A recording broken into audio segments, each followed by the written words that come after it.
every day that we keep making higher lows and higher highs, there's going to be more accumulation. And, we just had the first red dot on plan B, right? So the red dots are the parabolic move time. And so the next 12 months, I think the next 12 months are going to be truly spectacular. Like truly spectacular. Mark Yusko, a well-known investor and hedge fund manager, is optimistic about the state of inflows and outflows in exchange-traded funds, ETFs, and the Grayscale Bitcoin Trust, GBTC. Yusko mentions that there have been significant inflows into ETFs, totaling around $50 billion. At the same time, there have been outflows from GBTC of around $10 billion, resulting in a net inflow of $50 billion. He refers to Plan B, a popular analyst known for the stock-to-flow or S2F model, indicating that a red dot has appeared. This red dot signifies the start of a parabolic move, a phase where the asset's price is expected to rise rapidly.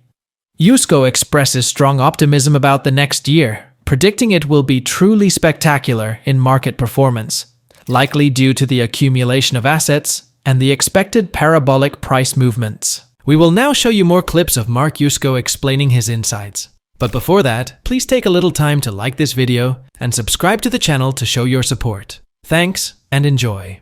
BlackRock submitted their application June 15th last year.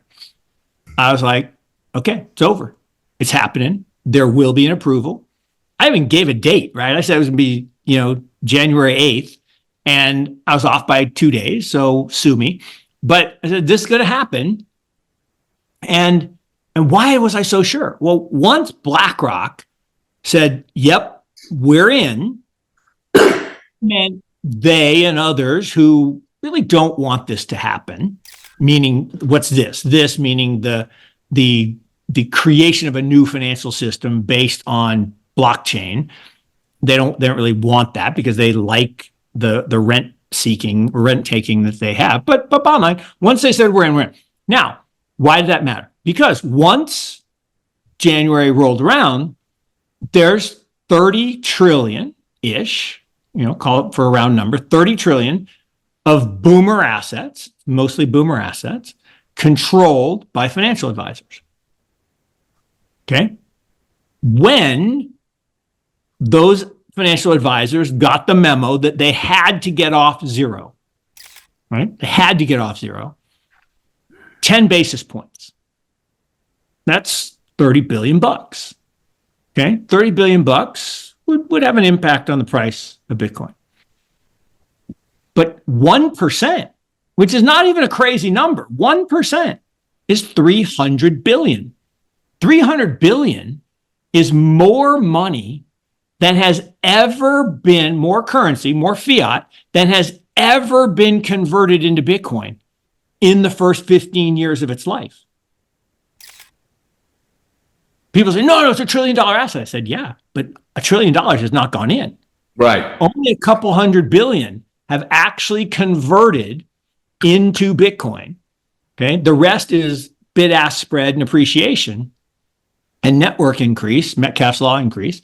So if you add 300 billion to an asset that hasn't had 300 billion go in, big moves were going to happen. And so, but your point about, well, which institutions were also going to come in, look, my whole life was about institutional investing. I worked for two big allocators. I was paid to give money to these firms. I mean, all the people that everybody talks about now, Druckenmiller. I had money with Stan Druckenmiller when he was at Soros, when he left Soros, when he ran Duquesne, and Howard Marks. In the news, I was one of the I and we were one of the first investors with Howard when he spun out of Trust Company of the West.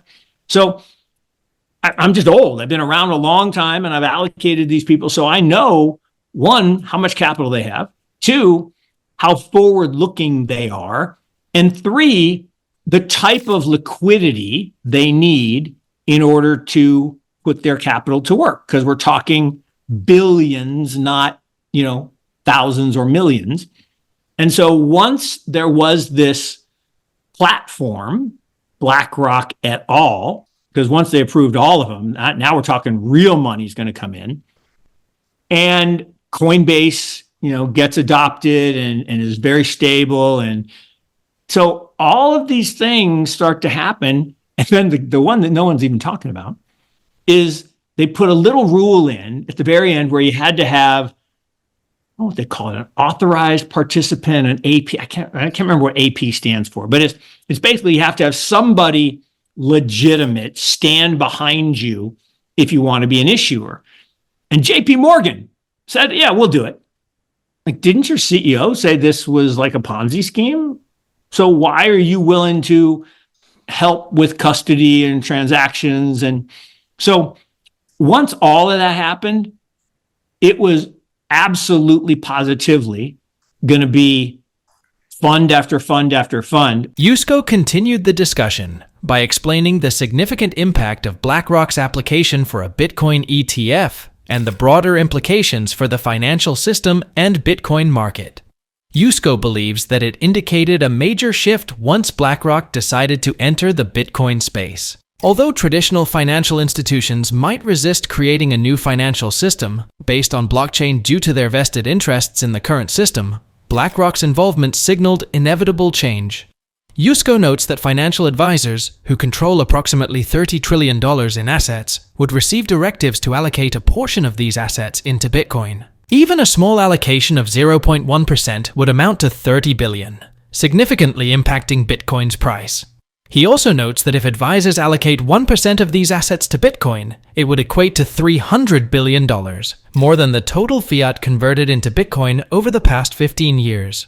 Such a massive inflow would cause substantial price movements. That said, let's see more of what Yusko has to say. I think the last I looked, it was 50 billion. It was 60. I think it was 60 billion. 60 billion of inflows into the ETFs and maybe 10 billion of outflows from GBTC. So it was like net 50. So AUM had gone to 50 billion. Well, 50 billion is 1/6 of the number that I thought would happen in the first year. Okay, so we're a little behind schedule. I thought we'd be at 150, about 120 billion by now. So we're a little bit behind schedule. And I do think that it's already happened, right? Because those 13Fs are 45 days old. So in the last 45 days, a whole bunch more has come in. And every day that we keep making higher lows and higher highs, there's going to be more accumulation. And, we just had the first red dot on plan B, right? So the red dots are the parabolic move time. And so the next 12 months, I think the next 12 months are going to be truly spectacular. What do you think about the potential impact of institutional investment in Bitcoin? Do you share Mark Yusko's optimism about the cryptocurrency market's future? Share your thoughts in the comment section. If you found today's video informative and would like more insights and updates on cryptocurrency and global finance, please consider liking the video, subscribing to our channel, and enabling post notifications. Stay tuned for our next episode, where we'll uncover more about the fascinating developments in the crypto space. Until then, keep questioning, exploring, and most importantly, investing wisely. Thank you for watching, and we look forward to seeing you in the next video.